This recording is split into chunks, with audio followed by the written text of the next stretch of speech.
Meghan Markle won't ever be like bitter Wallis Simpson, says Princess Diana's biographer. Meghan Markle won't be the first American divorcee to marry into the House of Windsor. Before the Suits actress became engaged to England's Prince Harry, Edward VIII abdicated the English throne in 1936 to marry twice-divorced American socialite Wallis Simpson.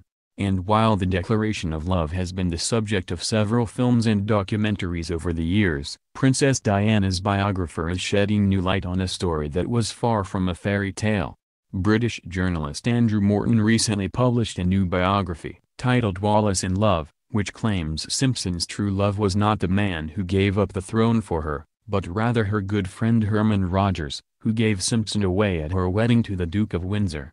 Morton told Fox News he befriended Rogers' family, and he said he uncovered secret letters that revealed the shocking story. "It was fascinating, just the amount of material that I uncovered, especially in America," Morton told Fox News. "Especially on the East Coast in Columbia University, the Boston Public Library, Yale, Harvard, all over the place. I even had people looking in their barns in Maine for letters and information about Wallis and Edward. So I found a cornucopia of fresh, startling information." Morton claimed Simpson's great love was the former businessman and World War I officer, who was previously married to her friend Catherine Rogers before she died in 1948. However, Herman Rogers quickly remarried, prompting Simpson to allegedly tell his next wife, "I'll hold you responsible if anything ever happens to Herman. He's the only man I've ever loved." Morton added Simpson was also frustrated over Edward's public declaration of love, which would allegedly destroy her dreams to become queen.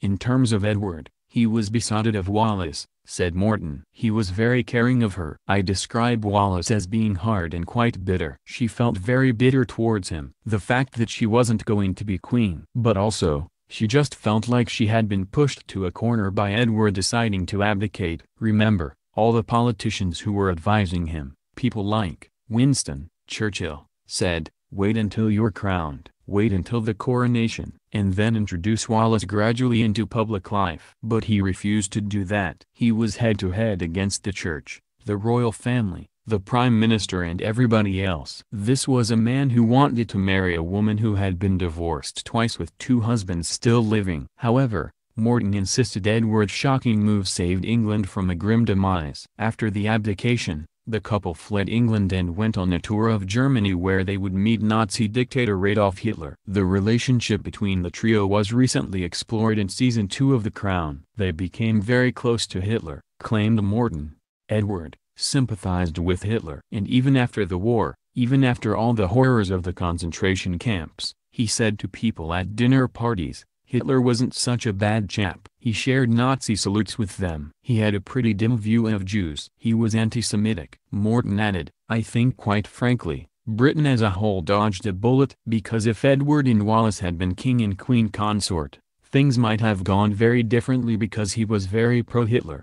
Wallis saved Britain from a fate worse than death by stopping Edward from becoming king, inadvertently of course." Morton also claimed Simpson attempted to flirt with Hitler in 1937, only a few months after she and Edward married. "Her technique was to look at a man right in the eyes intently like they were the only people who matter," chuckled Morton. "And they would be entranced by her and listen to what she had to say.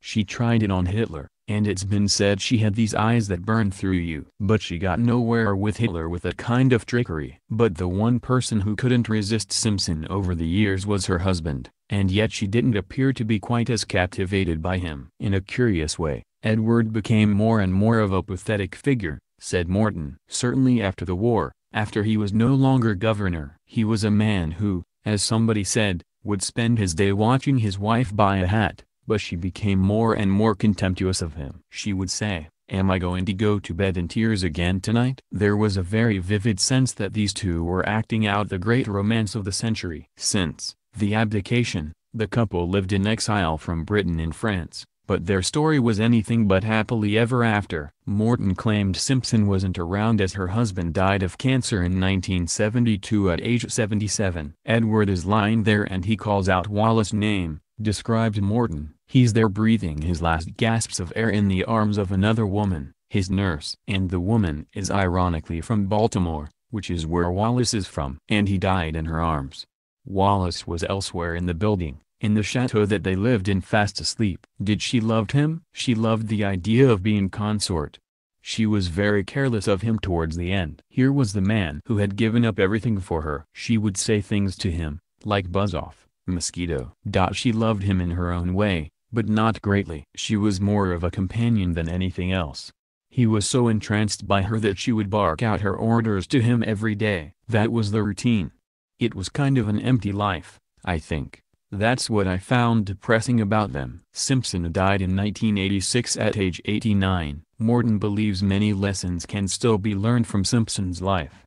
Meghan Markle and Prince Harry are marrying at St. George's Chapel, the same place the body of Wallis was carried out in 1986 when she died, said Morton. It's a very, very significant moment, and it shows how divorce has changed over the last 80 years or so. But the huge difference is that Meghan Markle seems to have a sense of wanting to give back, whereas Wallis only ever wanted to take. And I think the lesson Meghan should learn is don't be like Wallis. Don't spend hundreds of thousands on your clothes or jewelry and then do nothing other than sit around because people don't appreciate that. People like to feel that their royal family live well, but at the same time give back.